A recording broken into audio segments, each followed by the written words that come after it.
tu commences à prier ma prière préférée qui est Seigneur, change-moi. Il a dit, j'agirai à travers toi. C'était comme une révélation totale pour moi. Je me rappelle quand je priais pour Dave, je martelais le plancher un jour, je Oui. priais ardemment. Éternel, tu dois changer Dave. Éternel, tu dois changer Dave. Éternel, je sais que tu peux changer Dave. Et le Seigneur a chuchoté à mon cœur, oh Joyce, Dave n'est pas vraiment le problème. Restez avec nous dans Jouissez de votre vie.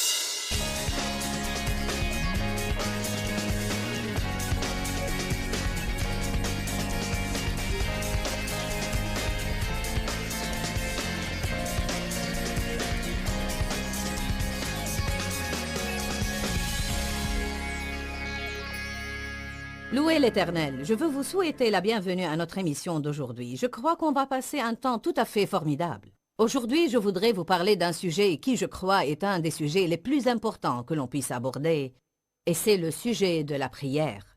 J'ai récemment conclu une série d'enseignements intitulée « Le mystère de la prière ». C'est une série qui m'a vraiment régénéré et qui m'a rappelé l'importance vitale de la prière et que la prière est vraiment un mystère. Pourquoi Dieu, qui peut faire tout ce qu'il veut quand il veut, pourquoi a-t-il besoin de nos prières? On doit comprendre que c'est quelque chose que le Seigneur a établi, une loi spirituelle qu'on ne peut absolument pas contourner. Croyez-moi, Dieu veut faire tant de choses dans votre vie, dans le monde, et dans la vie des gens que vous aimez et qui sont importants pour vous. Mais il ne peut pas et ne le fera pas, à moins que quelqu'un prie.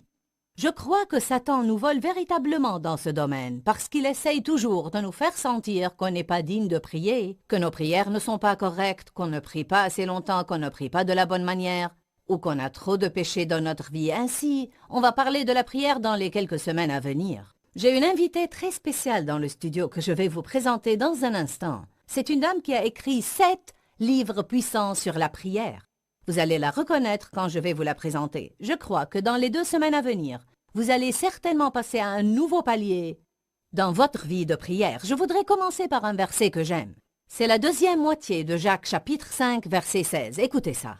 Il dit « La prière, sincère, fervente et continue du juste, rend disponible une énorme puissance et agit avec grande efficacité. » Je voudrais préciser et mettre la lumière sur le fait qu'il y a puissance. J'aime beaucoup ce mot, puissance. Je pourrais répéter, puissance, puissance, puissance. Dieu ne veut pas qu'on soit faible. La puissance est à notre disposition quand on prie. Vous dites oui, Joyce, mais attends, tu as dit la prière du juste alors que moi j'ai des problèmes dans ma vie. Remarquez, notre justice ne nous est pas donnée parce qu'on est parfait, mais parce qu'on est rendu juste par notre foi en Jésus-Christ. 2 Corinthiens 5, 21 dit « Celui qui n'avait pas connu le péché, il l'a, pour nous, fait devenir péché afin que par lui nous devenions justice de Dieu. » Alors, si vous êtes sincèrement croyant en Jésus-Christ, alors vous avez un vêtement de justice et vous devez savoir le revêtir. Et plus vous savez qui vous êtes en Christ, plus vite vous allez dominer les autres sphères de votre vie qui ont des problèmes. Maintenant, je veux vous présenter une dame très spéciale, Stormy Omartian, qui a écrit 7 livres puissants sur la prière. Stormy, nous sommes passionnés de t'avoir avec nous aujourd'hui. Oh, je suis charmée. C'est super d'être sur votre programme. Merci de m'avoir invitée. Je lisais ton livre ces 2 dernières semaines, qui est réellement ton témoignage. Oh oui, le livre Stormy. Oui, Stormy, c'est simplement Oui, le c'est titre. Et wow! En fait, je viens d'un milieu vraiment chaotique, douloureux et abusif, et je pense que tu as subi des épreuves encore plus terribles que les miennes. Je connais un peu ton enfance et la tienne était vraiment très difficile. Quand je considère mes origines maintenant et je vois d'où je suis venue, je constate la puissance de Dieu et comment cette puissance a opéré dans ma vie pour me libérer de toutes ces expériences que j'ai vécues dans le passé. Dis-nous en quelques minutes les faits saillants de ce que tu as éprouvé, Stormy. J'ai été élevée par une mère mentalement malade et sa manière de se débrouiller avec son enfant, moi, j'étais fille unique pendant 12 ans, c'était de me garder enfermée dans un cabinet une grande partie de ma prime enfance. Je n'avais aucune idée pourquoi j'y étais enfermée. Je faisais des gaffes pour lesquelles je n'étais pas punie, et puis quand je ne faisais rien de mal, me semblait-il, je me retrouvais enfermée dans le cabinet pour des heures. Comme t'asseoir sur le panier à linge. Exactement, m'asseoir sur le panier à linge. Avec le linge sale dedans. C'était dans le cabinet, sous les escaliers. Pour éviter que les rats et les souris ne te parce qu'on vivait parviennent. dans un ranch au Wyoming, il y avait des rats et des souris partout, particulièrement la nuit ou dans les coins sombres, et donc je gardais les pieds élevés. Quel âge avais-tu alors? En fait, j'avais 3 ans jusqu'à environ 6 ans, puis on a quitté, on a déménagé de cette maison. De 3 à 6 ans? Oui, Enfermée dans Et un peut-être placard, même c'est plutôt que horrible. ça, mais je me rappelle de l'âge de 3 ans à cause d'incidents spécifiques pendant que j'étais dans ce cabinet. Et il y avait d'autres choses qu'elle faisait. Elle était verbalement abusive et physiquement abusive aussi. Mais être enfermée dans ce cabinet, c'était ce qui m'effrayait Dans le le plus. noir. Oui, dans le noir, et c'est ce qui m'a abîmé le plus. C'était si énormément effrayant, et j'ai eu à surmonter plus tard, quand j'ai grandi, beaucoup de peur d'être seule, de la phobie du noir. C'est ce qui Vous étiez m'effrayait le extrêmement plus. pauvre et tu étais dans un Oui, grand embarras à l'école car oui, tu n'avais pas très les vêtements pauvre. adéquats. Exactement.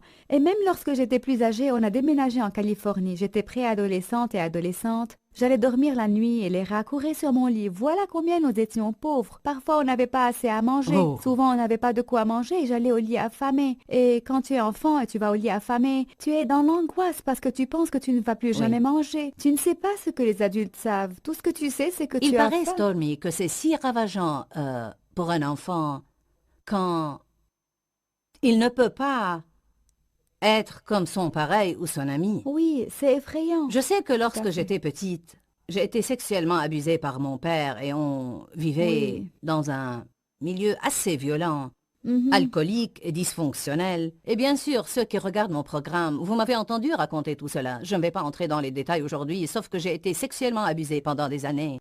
Et que c'était très ravageant pour moi. Je me rappelle aussi qu'il ne m'était pas permis de faire beaucoup de choses que les autres enfants de mon âge faisaient, Oui, et qu'il ne m'était pas permis d'avoir beaucoup de choses que ces enfants avaient. Et tout à fait. il n'y avait simplement aucune envie de dépenser l'argent sur ce genre de choses dans ma famille. Mon père les considérait comme sottises et absurdités, Oui. et tu n'as pas besoin de faire ce genre de trucs. Je me rappelle des exemples spécifiques où tout le monde en classe faisait quelque chose, ou se disposait à avoir des photos d'école, un anneau d'école, ou quoi que ce soit, mais il ne m'était pas permis de faire cela. Tout à Et je fait. me rappelle encore combien cela était ravageant Oui, pour moi. n'est-ce pas étonnant comment toutes ces années plus tard, j'ai beaucoup de chaussures. Je ne suis pas exactement Imelda Marcos, mais j'ai beaucoup de chaussures. La raison est que j'avais droit à une paire de chaussures qui me durait toute l'année. Qu'elles soient Oui. devenues trop petites ou pas, que les semelles aient disparu ou pas, j'avais une paire de chaussures. D'autres enfants avaient plus d'une paire et Oui. les miennes étaient si embarrassantes et si horribles. À ce jour, je m'achète une paire de chaussures et je me dis... C'est si merveilleux d'avoir une nouvelle paire de chaussures qui ne sont pas déchirées, abîmées, qui ont une semelle. Je ne peux pas te dire combien de fois je suis allée à l'école avec la semelle de mes chaussures qui balançait, Ou probablement qui que tombait. tes orteils étaient pincés parce qu'elles étaient trop petites. Oui, elles étaient trop petites, exactement. Et tes orteils sortent devant parce qu'elles étaient trop petites. Des choses comme ça, Mhm. Joyce, tu les portes avec toi pour longtemps. Dis-moi, Stormy, quel rôle la prière a-t-elle joué dans ta guérison?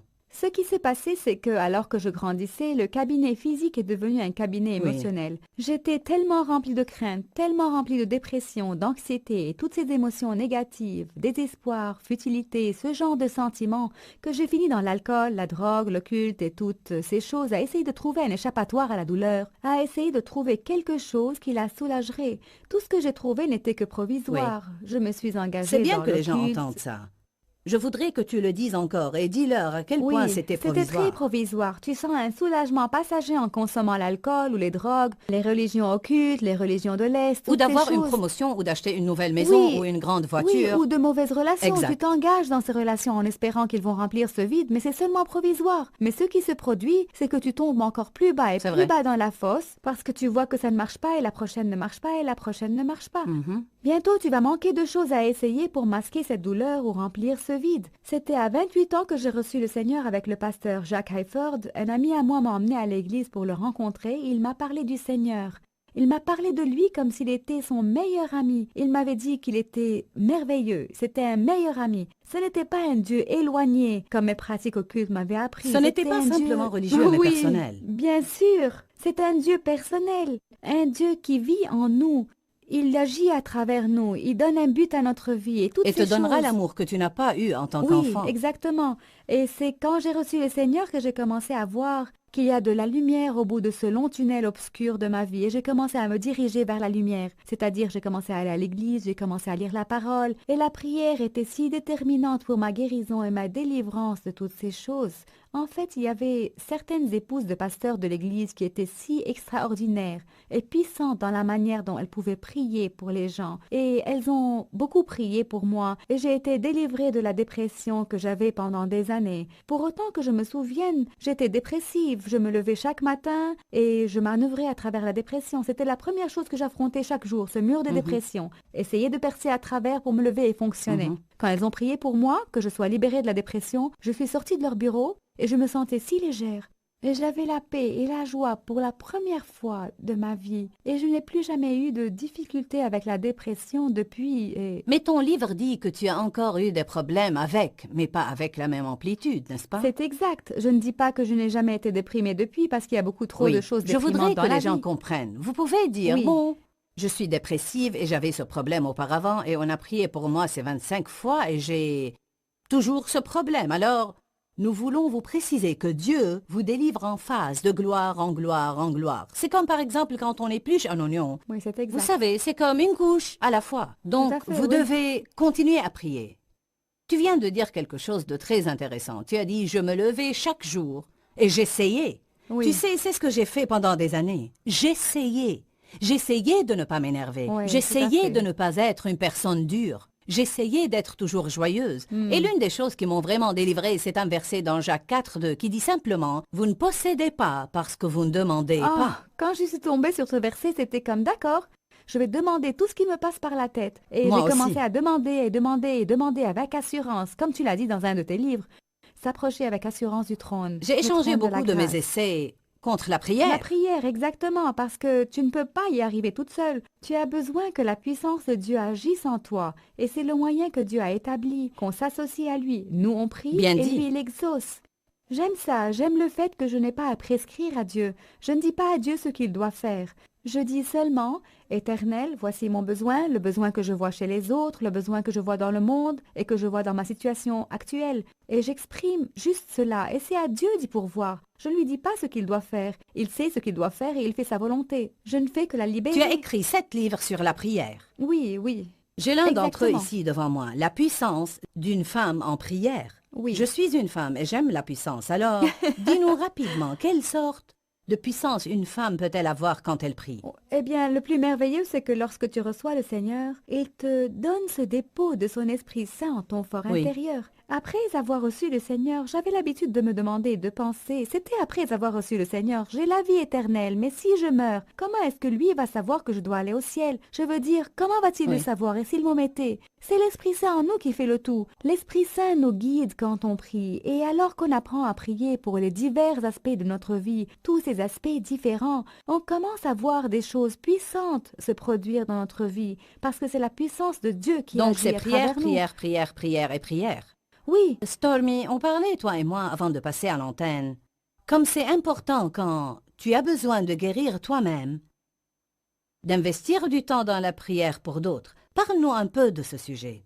oui, en fait, certains de mes premiers livres sur la prière avaient comme sujet la prière pour les autres. Prier pour ses enfants, prier pour son mari, prier pour sa femme. Un livre que j'ai écrit intitulé La puissance de prier ensemble parle simplement de prier avec les autres pour eux. Comme toi et moi, on prie ensemble Oui. et je prie pour toi, et c'est une chose vraiment puissante. Parfois, tu penses que ce n'est puissant que lorsque quelqu'un d'autre prie pour toi, mais il y a une telle puissance dans la prière pour les autres. Tu es béni autant que l'autre personne quand tu pries pour elle. La satisfaction que ça nous procure est vraiment étonnante. Je veux dire que tu sens un accroissement de la présence du Seigneur dans ta vie. Tu te sens satisfait. Comme tu le te sais, sens- on peut facilement tomber dans le piège.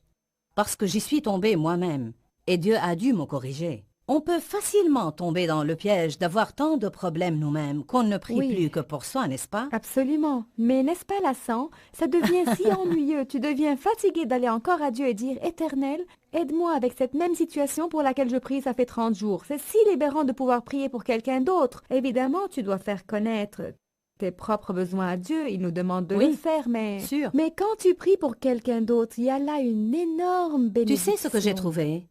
Évidemment, Dieu me rend si péniblement franche que c'est pathétique, Et mais c'est ce que j'aime en toi, cependant. Tu es vraiment super. j'ai trouvé que parfois, même lorsque je prie pour d'autres, soi-disant, ma motivation était toujours personnelle Ah oui. Parce que je voulais que mon mari change pour que ma propre vie soit meilleure. Ah oui. Je Ah voulais oui, que oui, mes oui. enfants changent pour que ma vie soit meilleure. Et le Seigneur m'a dit, il y a des années, alors que j'enseignais lors d'une réunion des dames de l'Église, et beaucoup d'entre elles priaient pour leur mari et priaient pour leurs enfants et n'avaient aucun résultat. Alors le Seigneur m'a donné une révélation un jour. Dis-leur que si elles prient pour le salut de leur mari et s'inquiètent véritablement pour leur âme, j'agirai dans leur vie, mais beaucoup d'entre elles prient simplement parce qu'elles veulent que leur vie soit meilleure. Exactement. Oh, c'est si vrai. Et j'en étais si coupable, Joyce. Quand j'ai écrit mon livre La puissance d'une femme qui prie, dans l'un des premiers chapitres, j'ai dit « Vous devez prier pour son épouse d'abord, qui est vous-même. »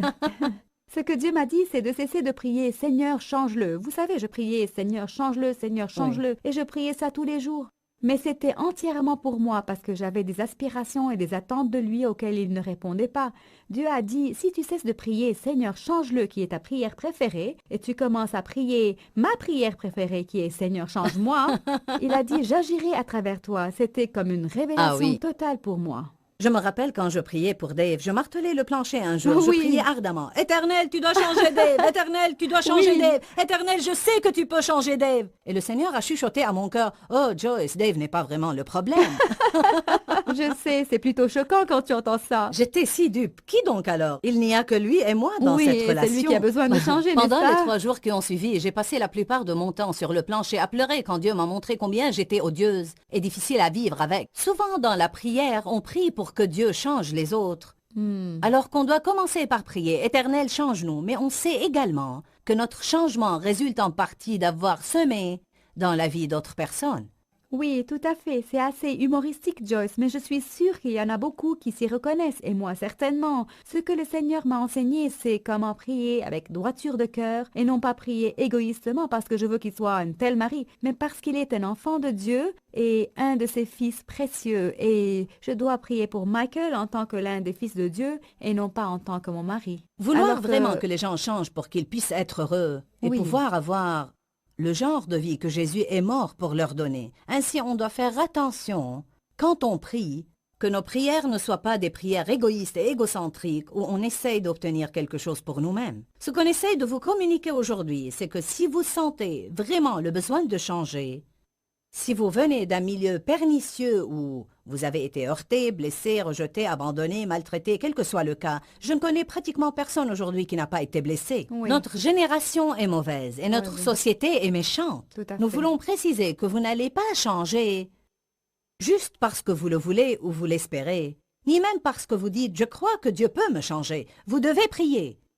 Vous devez prier et demander à Dieu de faire les choses dans votre vie qui doivent être faites et vous devez croire que Dieu agira par la prière et vous devez continuer et persévérer et persister. Absolument. Parle-nous au sujet de la persistance, Stormy. Je suis probablement experte dans la persistance. J'ai appris à continuer à prier et persévérer dans la prière sans relâche et de laisser Dieu être Dieu. Il nous demande de venir à lui et de lui présenter nos requêtes. Il dit, vous ne possédez pas parce que vous ne demandez pas. Donc, on demande, mais on n'abandonne pas si on n'obtient pas la réponse tout de suite, disant, manifestement, Dieu n'écoute pas ma prière et... Ce n'est pas vrai. Dieu écoute chaque prière. Chaque prière lui est importante. Chaque prière a son impact. Mais parfois, on doit persister dans la prière et persévérer jusqu'à avoir une réponse. La persistance et la diligence est un principe spirituel Oui. que personne ne peut contourner. Aucun...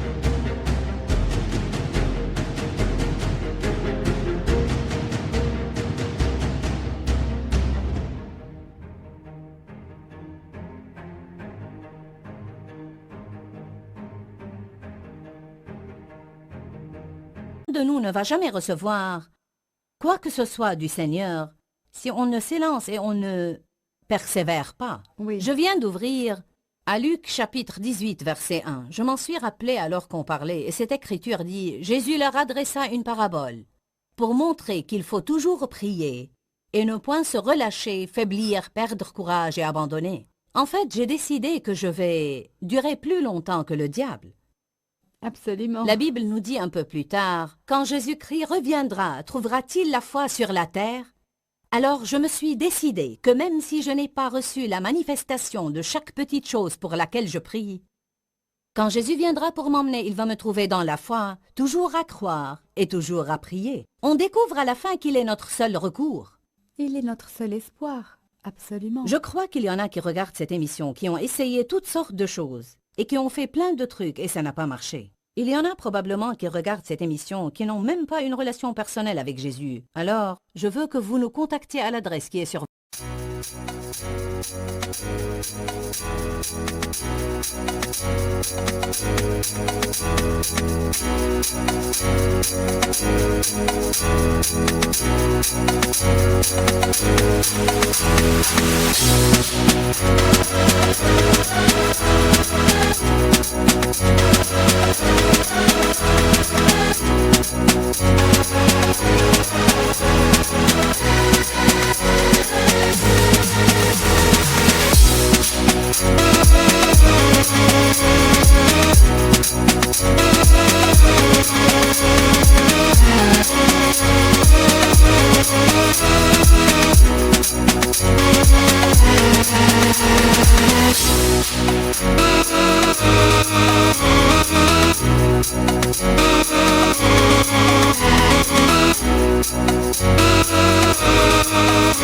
votre écran et nous pourrons vous aider et vous guider dans une relation personnelle avec Dieu.